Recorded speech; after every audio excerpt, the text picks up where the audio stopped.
there's a misconception about what life is supposed to be about. But if just by telling you I feel there's a misconception about life already places judgment on other people. Because how do I know that what I don't buy into or what I don't use to help me navigate my life is appropriate for somebody else? Right? I don't know. I don't. I mean, unless somebody told me and asked me for my opinion, I really don't know, and neither do you. You don't know about anybody else yourself. We don't. But there's so much judgment going on in the world of what people should be doing. Well, how much are we doing that for ourselves? And we may be doing it for ourselves and think that entitles us to judge others, but no one should be judged.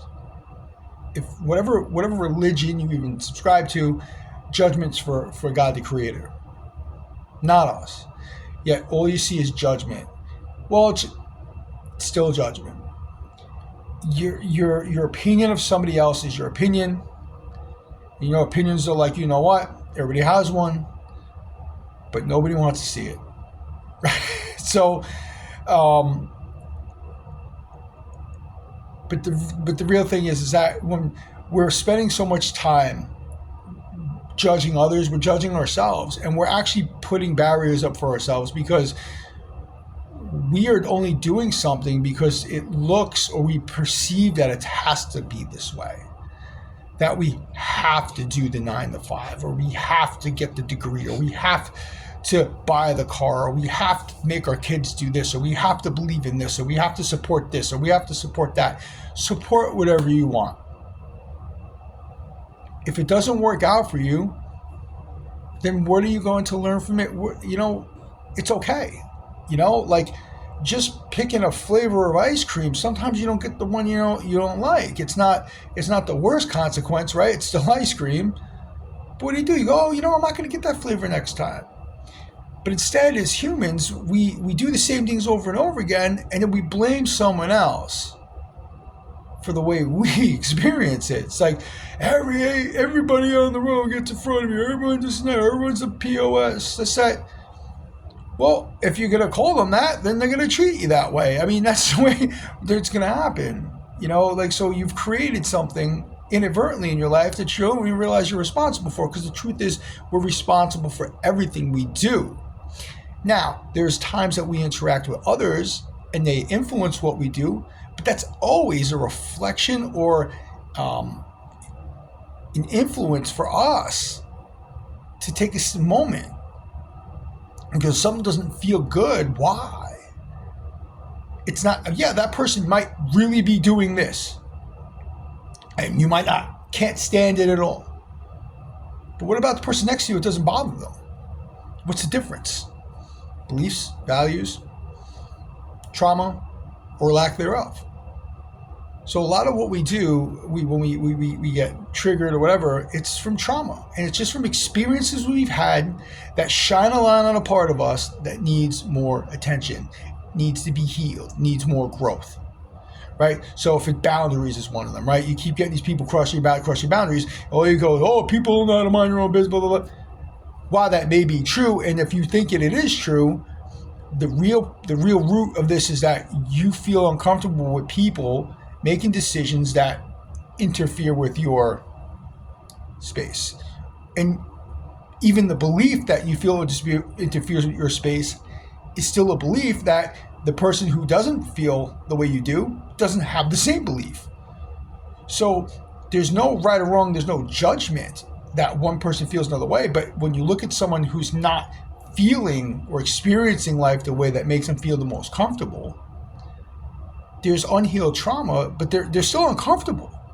So why do we repetitively stay in this perpetual state of discomfort, discord, all for the sake of living up to an expectation or just not dealing with it? And we don't understand. It's like that we're not dealing with things as a society. We're just not.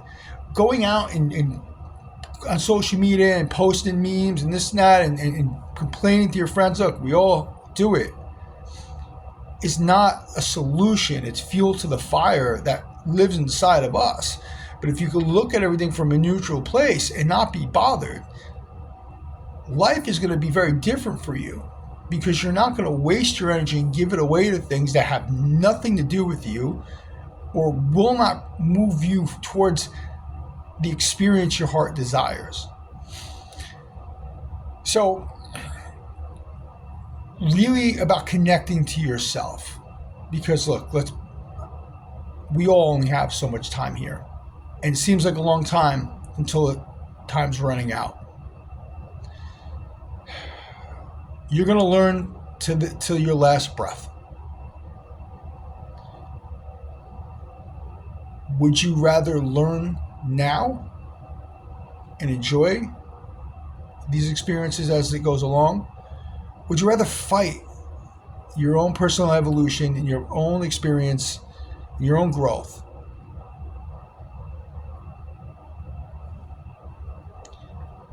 We're not taught this. We're taught to endure. We're taught that this happened because depending on whatever your faith is too, it'll tell you. There's always we are responsible when we do things that are not in alignment with nature, right? With humanity. It's not going to feel good because it's not natural. But it's not our fault if we've been taught the wrong way. So the main point I really want to emphasize, I want to hammer home for you, is that look, we have all experienced trauma, and even as a parent, we could be the best parent in the world. Our kids are going to experience trauma because it happens, but it's happening for our best good. But we're everything in society wants us to protect us from things that we don't find enjoyable. And not that I find things going wrong enjoyable, but there's always opportunity for something. And it's going to come to you every time until you take advantage of it. So shift the way you see life as what's happening to you, but what's happening for you. And understand that every thought, every comment, every sentence, every interaction you make will create the reality around you.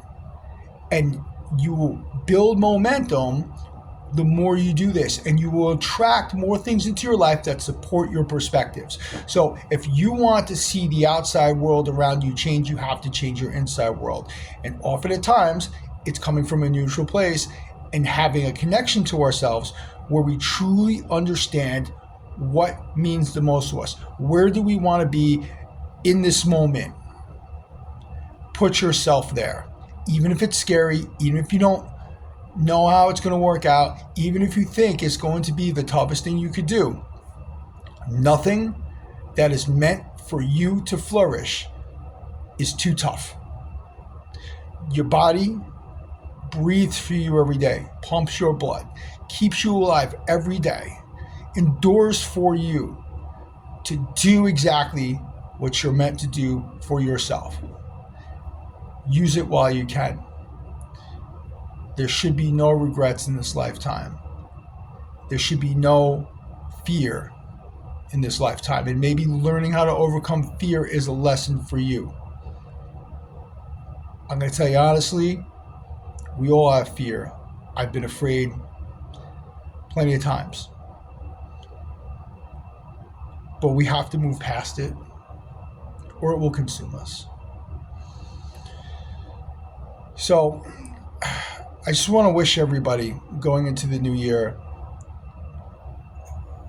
that they find an opportunity to look at their experience in a way that they never have before. Whatever, when you take that moment and you close your eyes and you really focus and you start to breathe and you really feel from in here what it is that's close to you, I want you to tap into that. Whatever it is, whether it's ride a bike, start a business, read a book, write a book, make friends, do this. I want you to say, this is what I'm going to do. I'm going to grow that connection, and I'm going to listen. And whatever it takes for me to do, I'm going to do it. And hopefully, once you complete that experience and you see how we can really, truly create and how we're truly in charge of everything around us, that it leads to more and more experiences for you that are in your highest and best and that are fulfilling for your growth and your time on this planet. Because we are not here forever. And I don't know about you, but I know that I want to use every opportunity that I can, that I'm aware of, to make sure that I've spent my time here. And part of my job is to help people do that. And that's why I make this video, and that's why I do the work that I do, because that's what's important to me, to be a support system to others in places they can't find support. That doesn't have to be you, but that's just me. And I love what I do, and I wouldn't do anything else. Because what for me, what that means, we all get paid for what we do. But money cannot buy the feeling that it gets when you could help somebody else get out of trouble. That's the real reward of what we do. And if you're not feeling that deep down reward, listen to yourself and find out what it is, because I promise you, when you find it and do it, it's going to change your life. Wish you the best end of this year and a great start to the new year. Be in the moment. Be aware. Be connected. Love yourself and love everybody around you. Have a great day, folks.